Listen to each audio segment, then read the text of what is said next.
2600여 년 전 고타마 시타르타의 깨달음으로 탄생한 불교.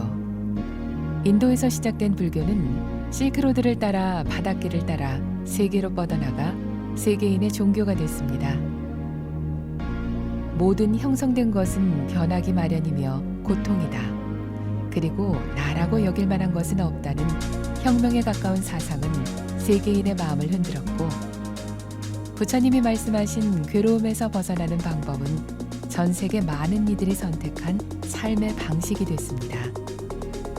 진리를 깨친 성인, 붓다의 가르침이 만든 거룩한 파도, 깨달음의 땅 인도에서 청교도의 나라 미국까지 국경, 인종, 종교를 넘어 불교가 꽃피워온 사상과 문화를 지금 만나봅니다.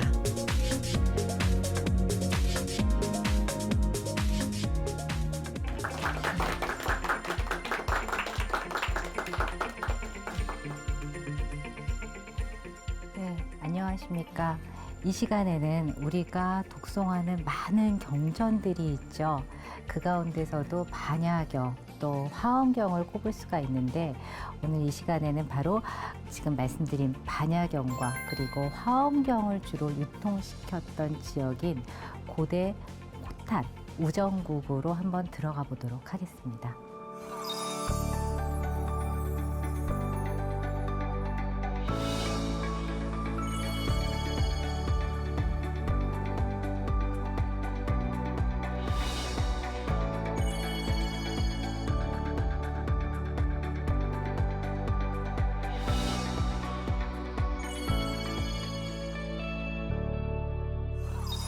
자, 실크가 돼서 고대 교역의 중심을 이루었던 그 많은 고대 국가 가운데 우리가 들어갈 곳은 바로 우정국, 고대에는 우정국이라는 용어로 사용을 했고 지금은 호탄이라고 하는 지역으로 들어가 보겠습니다.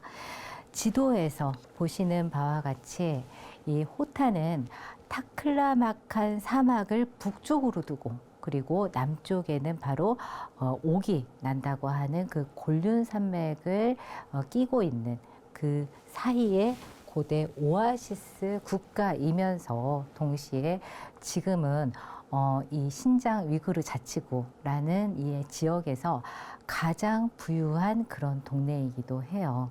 이곳의 특징은 실크로드 고대 국가 가운데 아주 제일 유일하게 국가가 건립되면서 동시에 불교가 유입된 그런 유일무이한 곳이기도 합니다. 그 이유는 바로 아쇼카 왕, 여러분들 잘 아실 거예요. 마우리아 왕조의 왕이죠. 아쇼카 왕의 아들인 쿠날라 태자와 밀접한 관련이 있는 그런 곳이 바로 호탄이라고 말씀드릴 수가 있는데, 그 이유에 대해서, 그 배경에 대해서 잠시 말씀을 드리면은요. 아쇼카 왕, 여러분들 생각하시기에 불법을 전 세계로 퍼뜨리고 또 불교를 흥성시킨 그런 왕으로, 전륜 성왕으로 여러분들이 알고 계실 거예요. 그런데 이 아쇼카 왕에게는 쿠날라 태자라고 하는 아들이 있었습니다. 그리고 이 아들은 어머니를 굉장히 일찍 여의게 돼요. 그런데 이 아쇼카 왕은 이 첫 번째 부인인 쿠날라 태자의 친모를 잃고 굉장히 젊디 젊은 여자를 다시 처로 드립니다.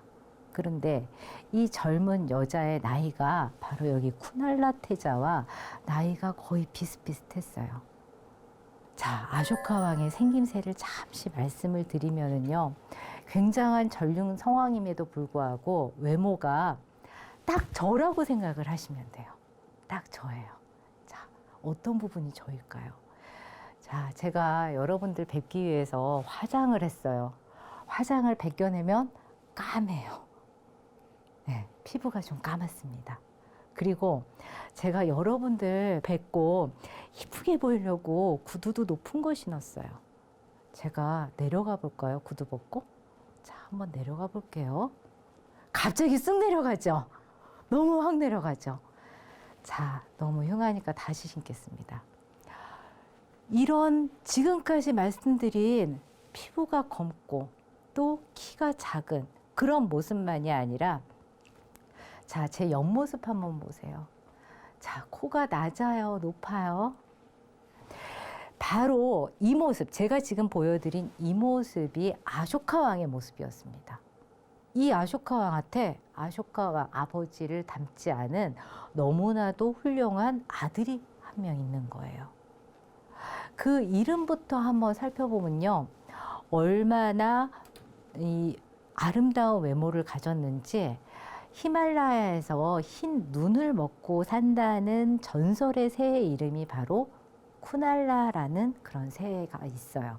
그런데 이 태자, 왕자 역시 반짝반짝 너무나도 밝은 그런 눈을 지니고 있었습니다.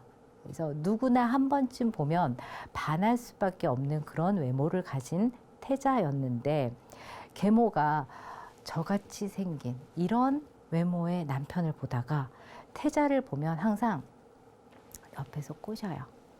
네, 옆에서 계속 나랑 한번 사귀어보자. 이런 식으로 계속 사귀자고 추파를 던져요. 그런데 태자 입장에서는 감히 아버지 그리고 나의 어머니인데 하고 거부를 합니다. 아주 점잖게 거부를 해요. 그런데 거부당한 이 젊은 계모가 자존심도 상하고 또 이 이야기가 혹시나 남편인 아쇼카 왕 귀에 들어갈까봐 항상 전전긍긍해요. 그래서 안 되겠어. 이 아들이 어쩌고저쩌고 하면서 매일 밤마다 속삭여요. 아들이 어떻게 했대. 그런 이야기를 들은 아쇼카 왕은 처음에는 내 아들이 설마 했는데 역대로 왕들의 가장 무서운 사람이 누구예요? 가족이에요. 특히 형제와 아들은 가족이 아니라 이건 적입니다. 언제 나를 죽일지 몰라요. 그래서 쿠날라 태자에 대해서 내 아들이니 죽일 순 없고 바로 어디로 추방을 보내느냐? 서북 인도에 있는 탁실라라는 곳으로 추방 명령을 내려요. 추방을 하되 그 지역을 한번 잘 다스려 보길 하는 마음과 함께 보냅니다.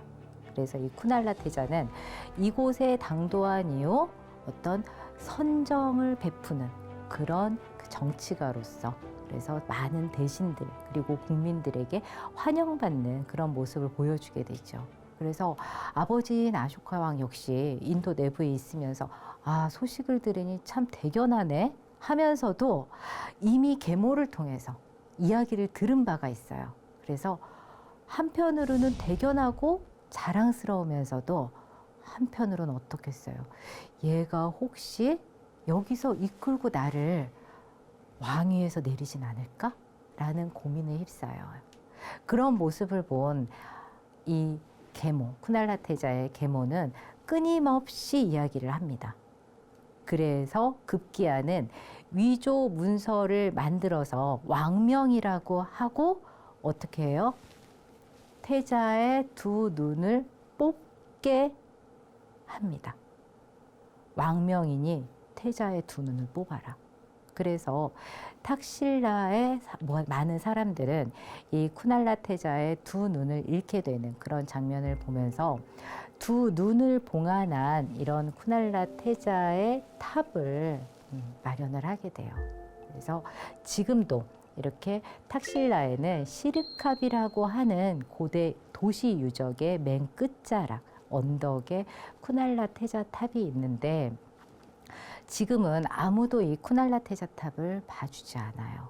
너무 안쪽에 있는 데다가 너무 이제 기본 유적지, 유적물들과는 멀다 보니까 이곳을 잘 봐주지 않는데 혼자 이렇게 외롭게 서 있으면서 언덕 위에서 아래에 많은 사람들이 사는 그런 모습을 평온하길 바라는 그런 마음으로 이렇게 바라보고 있는 듯한 그런 느낌을 주는데 지금은 이렇게 잡초가 무성한 상태로 남아 있습니다. 이런 쿠날라 태자가 두 눈을 잃고도 아버지에게 감히 덤비지 않아요. 반란을 일으키지 않습니다.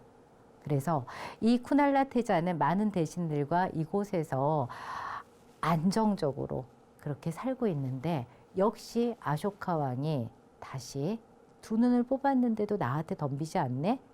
비록 위조 문서긴 하지만 그럼에도 불구하고 얘는 화가 나서 나에게 덤빌 수도 있는데 얘는 가만히 있어. 이게 더 무서운 놈이야. 해서 어떻게 하느냐. 야, 너 가. 이 나라에서 추방. 완전히 추방 명령을 내려요. 당신의 영역 안에 있는 지역으로의 추방이 아니라 완전히 아웃됩니다. 그때 쿠날라 태자의 이 인간 됨됨이를 알고 있던 많은 대신들이 나도 갈래. 나는 이 상태에서 못 살아. 그리고 쿠날라 태자 너무나도 흠모해. 너무나도 훌륭한 이런 태자의 뒤를 나도 따라갈 거야. 나만 따라가? 아니야. 가족들에게 짐 싸! 하고 같이 가게 돼요. 그래서 굉장히 많은 숫자의 이민자들이 이 쿠날라 태자와 함께 어디로 가느냐. 지금의 바로 호탄이라고 하는 곳까지 이동을 하게 됩니다. 그래서 이 호탄, 우정국이라고 하는 이 고대 국가가 건국할 당시의 전설이 총 3군데의 문헌에서 보이고 있는데 그 3군데의 문헌에서 모두 이 쿠날라 태자와 이야기와 동일한 그런 이야기를 적어내고 있어요. 그래서 이 호탄은 실제는 지금 현재도 부유한 곳이다라는 말씀을 드렸는데 그런데 실제로는 이렇게 작은 도시예요. 네. 위쪽, 저 북쪽으로는 이와 같이 황토빛이죠. 네, 황토빛이에요.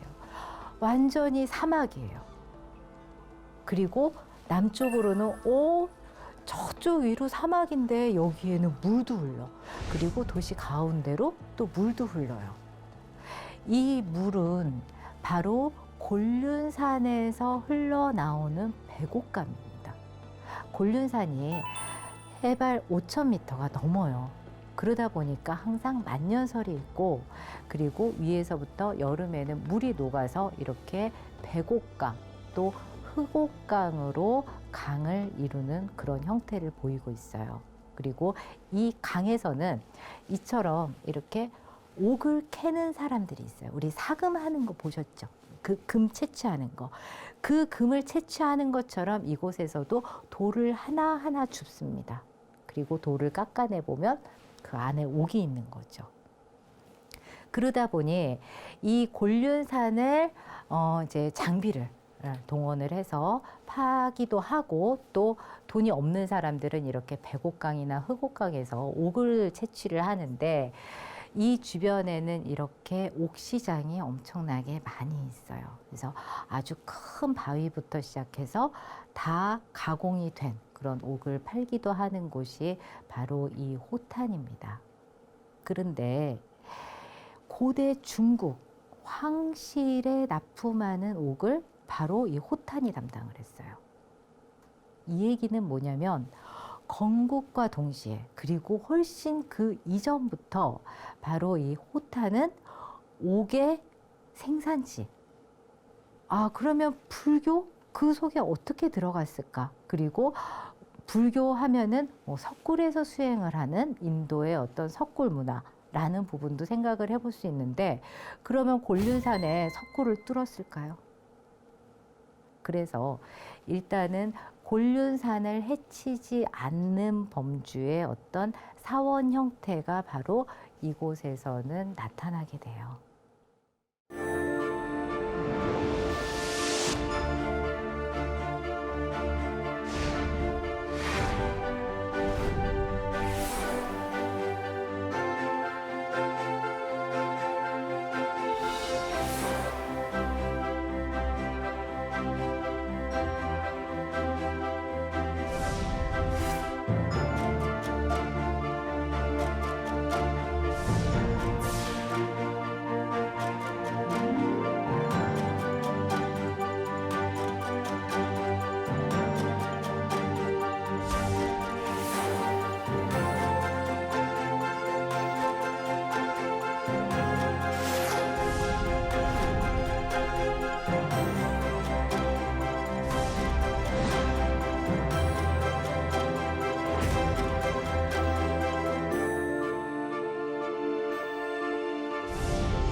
우리가 이제 그 사진 속에서 보셨던 황토빛 사막, 타클라마칸 사막 안으로 한번 들어가 볼 텐데요. 지금 사막 안에는 남아 있는 게 진짜 모래밖에는 없습니다. 모래밖에 없어요. 그래서 물 다 들고 들어가야 돼요. 그래서 물이 떨어질 때까지 그렇게 볼 수밖에 없는 곳인데, 바로 이 사막 안쪽에 니아 유적지라고 하는 유적지에 먼저 들어가 볼 거예요. 이 니아 유적지에 들어가면은 모래밖에 없는데 아주 간간히 이처럼 과거에 고대에 이 니아라고 하는 동네에 사람들이 살고 있었구나라는 흔적을 지금 이 사진에서 보이듯이 보여주고 있어요.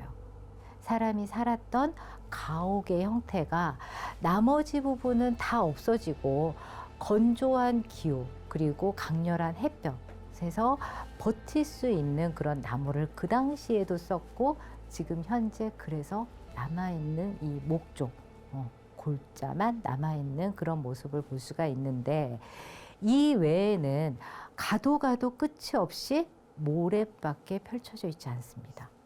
그런데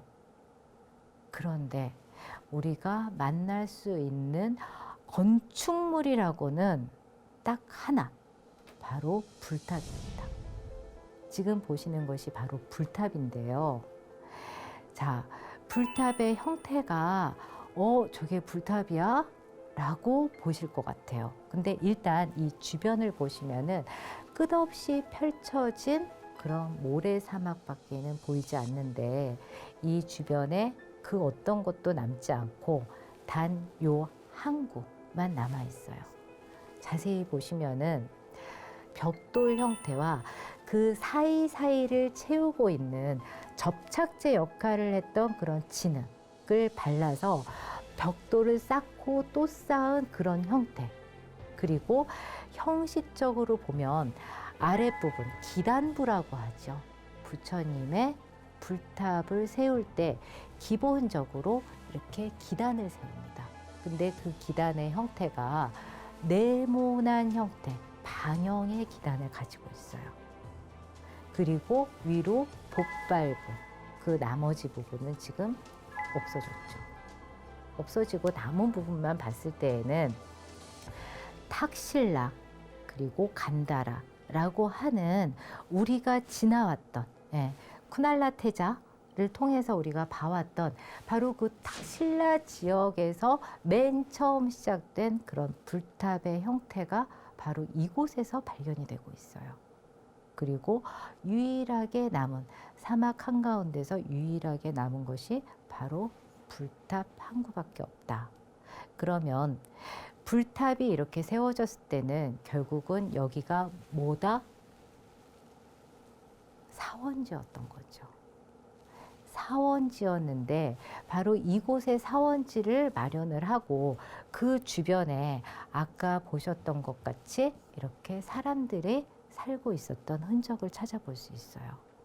그러면 사막 중에서도 그냥 조금 살만한 그런 사막에다가 사람들도 있으니까 사원도 마련을 한 건가? 라고 의심하실 수 있는데, 이 당시 이 고대 호탄, 우정국이라는 곳에서는 불교가 국가 건립과 동시에 공인이 됐던 그런 종교이기 때문에 엄청나게 불교가 성행을 했어요. 왜냐하면 내 민족, 나의 어머니의 어머니, 아버지의 아버지로부터 계속 대대로 우리가 믿는 그런 종교예요. 아무런 데다 그냥 덩그러니 사원을 놓을 순 없어요. 이 사람들의 신앙심이라는 부분을 우리가 어디서 찾아볼 수 있느냐? 자, 사막은 안에 우리 눈에 보이지 않는 물길이 왔다 갔다 해요.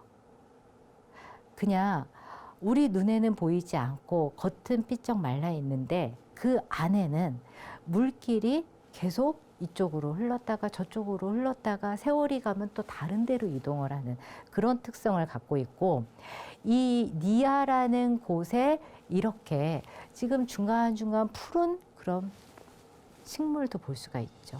주변은 다 말랐지만 이렇게 푸르른 식물이 남아 있을 정도로 지금까지도 아직은 물길이 남아 있는 그런 곳이 바로 니아이면서, 이곳은 보시는 것처럼 바로 이렇게 큰 강물이 흘렀던 그런 곳이고, 그 강을 통해서 배로 이동해서 여기가 바로 선착장 역할을 했던 곳입니다. 그래서 강을 통해서 문물이 들어오고 어떤 물건들이 다 이곳에 정박을 하게 되는 그런, 우리가 생각했던 것보다는 상당히 사막 같지 않은 그런 하나의 도시였다라고 볼 수가 있는데, 이렇게 물길이 흐르는 곳, 일단은 이 주변 바깥 부분을 나가면은 다 사막이겠죠. 그러면 물이 굉장히 중요한 그런 국가였어요. 그런데 물길이 흐르는 그 근방에 사원을 안치했다라는 점 하나. 두 번째는, 자, 보시면 방금 보신 선착장 주변에 장원이 남아 있습니다. 포도 농장이에요. 포도 농장. 그런데 이런 사막을 끼고 있는 지역에서 물론 과일 풍부할 수 있어요. 근데 먹고 사는 것 자체가 상당히 항상 갈구할 수밖에 없는 그런 국가예요. 돈이 많으면 뭐예요? 중국 황실에서 옥을 사갖고 가서 금도 들어오고 은도 들어오고 다 하지만 그것이 정작 내 입으로 들어갈 수 있는 그런 것들은 아니에요.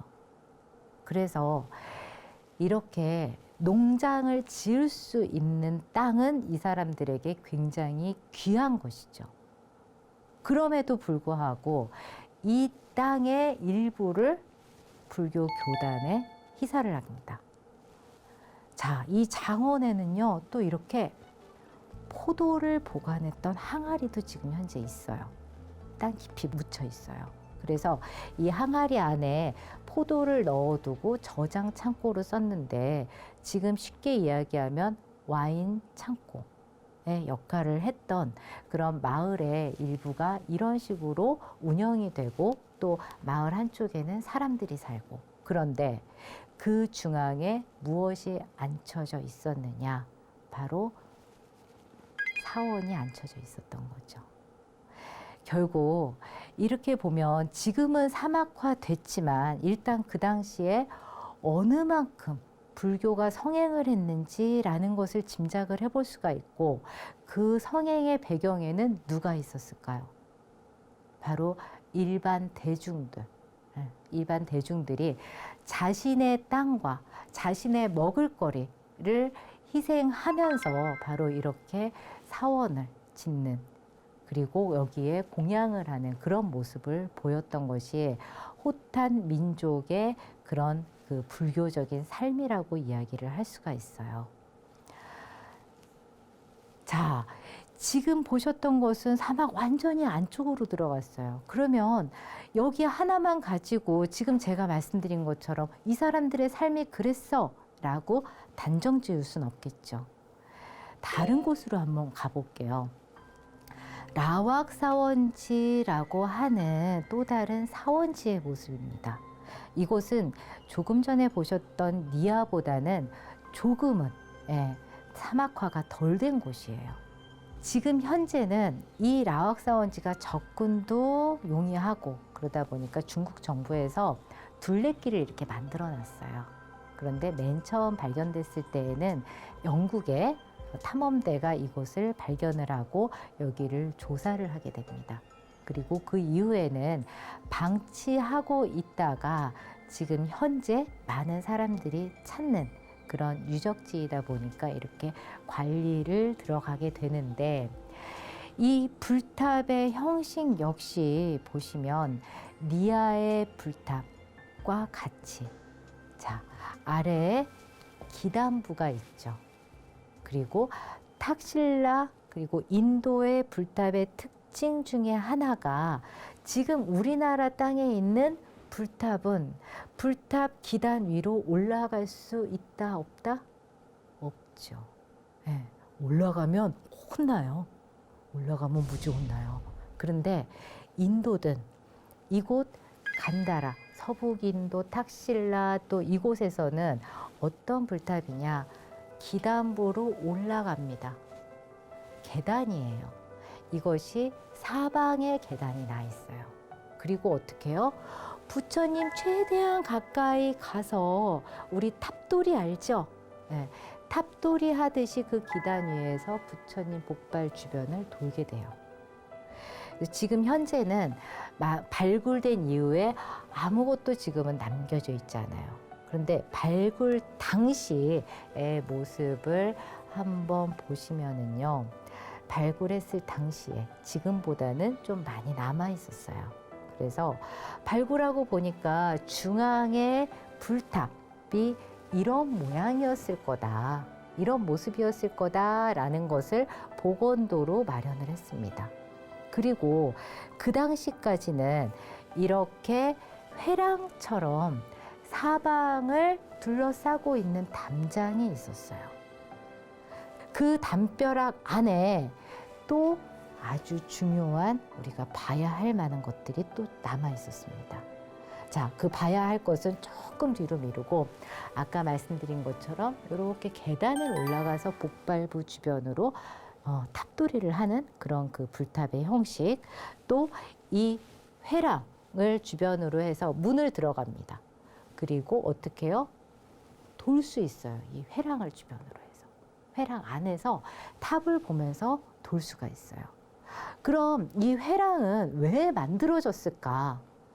일단은 북쪽에 사막을 두고 있는 국가이기 때문에 모래바람으로부터 이 불탑을 보호하겠다는 의지가 강하게 드러나는 부분이에요.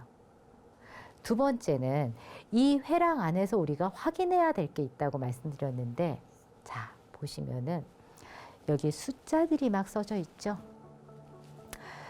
첫 번째 회랑, 아까 보셨던 회랑 이렇게 지붕까지 덮어놨는데 이 사이를 지금 사람들이 다닐 수가 있는 거예요.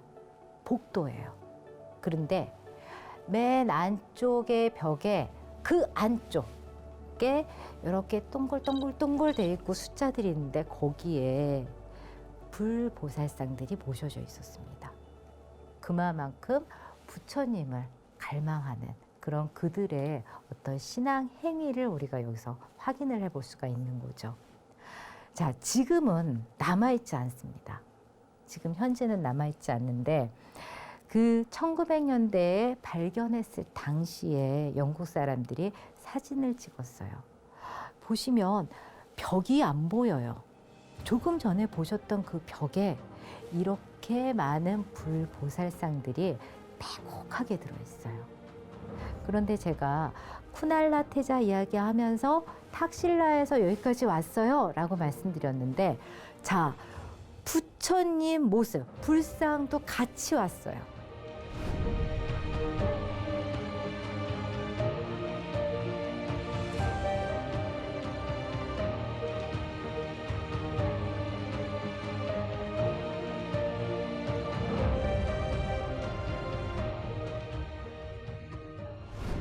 그래서 민족이 이동하면서 또 종교도 함께 이동을 하고 거기에 불교의 문화도 함께 이동을 하면서 이 사람들의 대중의 어떤 신앙이 같이 곁들여지면서 사막도 두려워하지 않는, 그래서 사원을 안치하고 스님들을 공양하는, 그리고 불법을 끝까지 지키겠다는 그런 모습을 우리가 확인을 해볼 수가 있는 거죠. 자, 서쪽에서부터 우리 여기까지 왔어요. 근데 동쪽으로 가는 전법승들을 보면은, 생각을 해본다면 조금 더 동쪽의 옆 동네는 어땠을까 보면은 바로 이 누란이라는 지역을 가볼 수가 있는데, 누란은 호탄이 지금까지도 부유한 동네인 것에 비해서 누란의 경우에는 굉장히 불운한 국가였어요. 왜냐하면 서쪽에서부터 이 남쪽 길, 사막의 남쪽 길을 따라오는 거에 동쪽의 끝자락이에요. 그래서 도낭에 도착하면은 관문을 다 통과한다라고 하지만 그 관문을 통과하기 바로 직전, 모든 길이 통하는 곳이 바로 누란이라고 이야기를 할 수가 있어요. 그래서 누란은 조금 일찍 멸망을 했던 고대 국가이지만 이 사람들의 삶 속에는 역시 불교가 자리 잡고 있었던 것 같아요. 왜냐? 자, 누란에 들어가 보면은요, 고성이에요. 누란의 왕성이에요.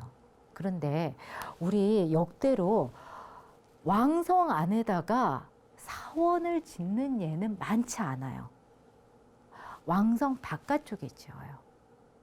여러 가지 이유로. 그런데 이 누란의 경우에는요, 지금은 사막화돼서 이렇게 황폐해진 모습을 볼 수밖에 없지만 그 당시에는 땅이 넓고 그리고 물도 많이 갖고 있던 그런 나라예요. 그런데 왕성 안에, 그것도 왕성 한가운데 무엇을 짓느냐? 바로 지금 보시는 것 같은 불탑을 안치하게 됩니다. 그런데 굉장히 신기하게도 우리 미약 그리고 라왁사원지에서도 다른 주변의 모든 건축물들은 다 사라지고 없는데 딱 한 개만 남아 있었죠. 뭐죠? 불탑이요. 그런데 누란 왕성에는 더 많은 건물이 있었을 거예요. 왕이 사는 건물, 관공서, 뭐 가옥 등등 엄청나게 많은 건물이 있었음에도 불구하고 지금 현재 그 형태를 알아볼 수 있게 남은 건물 형태는 불탑밖에 없습니다. 자, 보시면은 불탑, 이렇게 우뚝 솟은 불탑을 왕성 들어가면서 입구에서부터 확인할 수가 있을 정도의 높이로 남아 있어요. 이 얘기는 뭐냐? 누란의 역사에 대해서 제가 잠시 말씀드렸던 것처럼 부자 동네인 호탄에서는 신심을 갖고 건국과 동시에 불교가 계속 가는 그런 동네였구나. 그래서 이렇게 많은 그런 사원지 중에 불탑이 저렇게 남을 수도 있지라고 생각을 하실 수 있겠지만 이 누란의 경우에는 짧은 존속 기간 속에서 그리고 흉노, 한족 또 후에는 티벳까지 여기를 넘나들면서 전쟁을 벌였던 이 국가에서 지금 오로지 남은 것이 불탑밖에 없다라는 것은 그 당시에 그 사람들의 고단한 삶임에도 불구하고 불법을 어떻게든 보호하고 숭상하겠다, 받들겠다라는 그러한 신심이 들어 있었기 때문에 그 신심과 불법을 오롯이 지키겠다라고 하는 그러한 원을 하나하나 차곡차곡 올리면서 쌓은 그런 불탑이기 때문에 그 원을 지키고자 이 불탑이 오롯이 남아있는 것은 아닐까, 우리가 한 번쯤 생각을 해봐야 될 것 같습니다. 자, 누란에 지금 그 불탑 주변에는 표지판 한 개만 덩그러니 남아있어요. 표지판 하나만 이것이 불탑이구나, 유적지에 대한 설명은 요거 하나밖에 없습니다. 그런데 지금 누란 그리고 앞으로 또 나아가 보실 미란, 이런 곳에 불탑의 모습을 보면서 굉장히 경이롭다라고 표현을 해요. 그 경이로움이 아마도 우리 불교 신자들께서는 더 깊이 와닿는 그런 부분들이 아닐까 싶습니다. 자, 누란을 보셨다면 이제 미란, 조금 더 또 옆 동네 가볼게요. 아주 조금만 가면 돼요. 한 차 타고 2시간 이동하면은 미란이라는 곳이 나옵니다. 미란은 남아있는 유적지가 누란과 같이 고성만 남아있어요. 그 당시 성이에요. 그래서 그 성 안에는 민가도 있고 왕성도 있고 많은 것들이 있는데 여기 역시 굉장히 미스테리해요. 이 동네가 굉장히 미스테리한 동네인 게 지금 완전히 허벌판이죠. 사막이에요.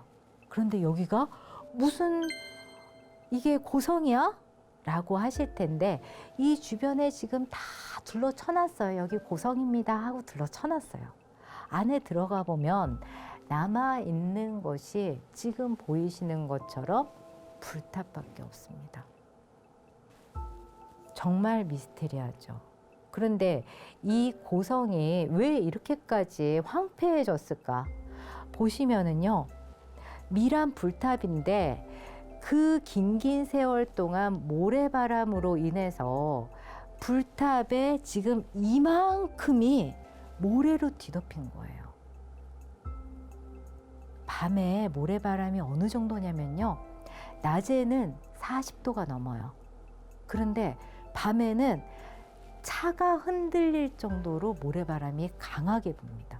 그리고 갑자기 영하로 떨어져요. 바로 이런 곳에 불탑만 덩그러니 서 있으면서 혼자 그 모래바람을 다 맞으면서 지금까지 남아있는 겁니다. 그 모래가 어느 만큼 쌓였냐? 적어도 지금 이만큼 쌓인 거예요. 그 모래를 다 껴안으면서 이 지금까지 남았다는 것은 아까 누란에서 말씀드린 것처럼 이 당시 이 불탑을 조성했던 그 사람들의 어떤 불법에 대한 믿음, 또 원을 세우면서 벽돌 한 장 한 장 만들어서 거기에 끼워서 넣는 그 모습 자체를 우리가 한번 연상을 해볼 필요가 있다는 거죠. 자, 이렇게 미랑 고성 안에는 조금 전에 보셨던 것 외에도 몇 기의 그런 그 불탑이 남아 있어요. 그런데 이렇게 풍화작용에 의해서 상당 부분 깎여 나간 그런 불탑도 우리가 확인을 할 수가 있는 거죠. 근데 주변에 보시면 남아있는 건 불탑밖에 없어요.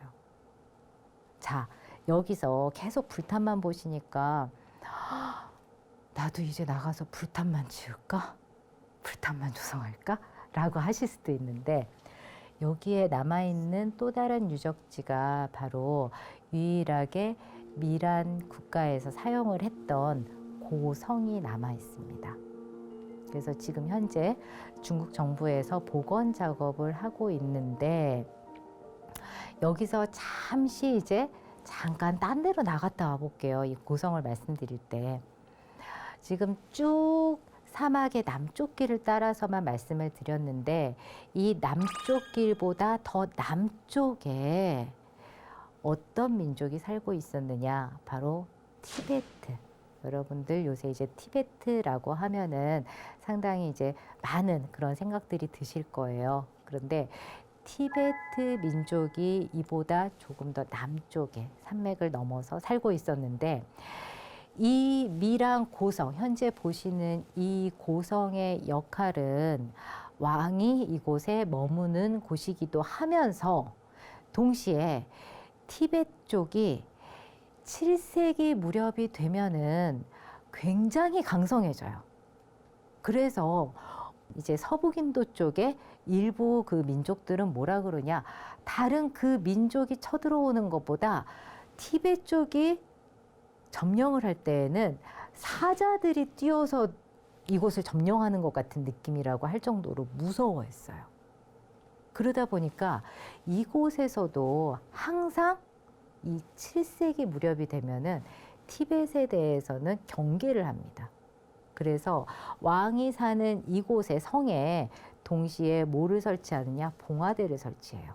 그래서 망을 보고 있다가 티벳 쪽들이 멀리서 들어온다? 그러면 막 불을 올려요. 그래서 주변 아까 보셨던 누란, 호탄까지 알리는 그런 봉화대도 설치가 되어 있었는데, 그럼에도 불구하고 이 미란이라는 곳은 7세기에 바로 티벳의 점령에 들어가게 됩니다. 그리고 이런 곳들을 점령하면서 티벳은 중국과의 어떤 교류, 그리고 이 주변국들로 눈을 돌리면서 이들이 갖고 있는 문화, 이런 것들을 접하게 되면서 드디어 불교를 국교로 승인을 하게 되는 거죠. 그래서 티베트 불교가 본격화된 그런 시기이면서, 대신 우리가 여행을 가면은요, 사람들이 라마교 얘기를 해요. 근데 라마교라는 말은 상당히 우리가 잘못 알고 있는 거죠. 티벳에서는 불법승 삼보에 귀하는 그런 우리가 일반적으로 알고 있는 인도 불교부터 내려오는 그런 전통에 덧붙여서 티벳에서는 스승, 스승을 네 번째 사보로 여기고 있어요. 그러다 보니까 이 스승을 사보로 넣으면서 이 특색을 야, 스승이 그러면 티베도르 뭐야? 라마래. 그래서 라마교라고 통칭을 했었어요. 그런데 우리는 이제 라마교가 아닌 티베트 불교로 정식으로 명칭을 바꿔서 사용을 해야 하고 티베트 불교라는 그런 그 이해를 조금 더 앞으로 해야 될 것 같습니다. 그래서 다시 돌아와 보면 티벳의 점령, 토번 점령기라고 하는 그러한 시기에 당나라의 원조를 받으면서 바로 이곳에서 이렇게 서로 티격태격하고 있던 그런 그 역사적인 장소이기도 해요. 또 거꾸로 이야기하면 이곳을 점령을 하면서 비로소 티벳의 불교가 어떤 공인화되는 그런 그 배경으로 작동을 하기도 하는데 지금 보시면은 안타깝게도 이 고성에 대해서는 복원 작업을 열심히 하고 있어요. 세워놓고 하고 있는데 안타깝게도 불탑에 대한 복원이라든가 또 유지를 위한 노력은 전혀 찾아볼 수가 없어요. 그래서 굉장히 안타깝고 또 마음 같아서는 제가 여기에 머물면서 뭔가를 하고 싶어요. 허가가 안 나죠. 그래서 여러분들이 아마도 조금 이런 곳에 관심을 두고 보신다면은 이렇게 허물어져가는 고대의 불교 유적을 조금 더 살릴 수 있는 그런 그 계기가 되셨으면 좋겠는데 이렇게 쭉 이 길을 지나오면서 아마 그 당시에 사람들의 어떤 신앙, 신심, 불심 그리고 그 어려움 속에서도 자연 환경도 어려웠고 또 주변 환경, 군사, 정치적인 그러한 부분들의 역경을 모두 딛고 이렇게 불법을 수호하고 전파하는 데 애썼던 이분들의 노고를 우리가 잊지는 말아야 될 것 같습니다. 그리고 지금 여기 보시는 불탑처럼 허물어져서 불탑인지 아닌지는 모르겠지만 그 당시 그 어려움 속에서 한 분 한 분이 발언을 하면서 또 불법을 수호하겠다는 그러한 발언으로 똘똘 뭉친 그런 불탑을 보면서 우리가 경건함으로 끝날 것이 아니라 어떻게 불법을 보호하고 또 이 불법을 후세에 어떻게 계속 이어나가게 할 것인지 그것에 대한 고민과 함께 행동으로 또 어떤 것을 실천할 수 있을 것인가라는 부분도 함께 고민을 해야만 이분들의 어떤 발언에 보답하는 그런 길이 될 것 같습니다. 네, 긴 시간 경청해 주셔서 감사합니다.